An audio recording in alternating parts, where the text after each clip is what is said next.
ఉన్నాయి.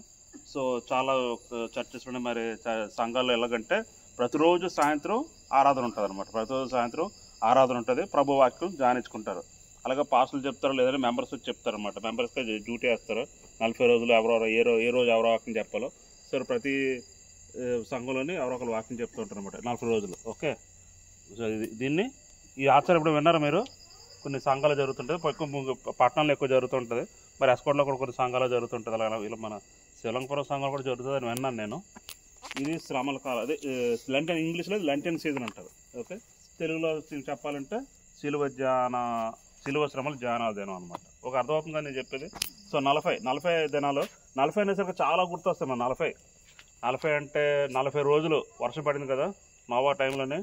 40 రోజులు వర్షం కురిసింది. అలాగే మోషే గారు సేనా పర్వతానికి 40 రోజులు ఉపవాసం ఉండి అక్కడి నుంచి ఆయన యెహోవా దేవుడి నుంచి ఆజ్ఞను పొందుకున్నాడు కదా, ధర్మశాస్త్రం పొందుకోవడానికి 40 రోజులు ఉపవాసం చేశాడు.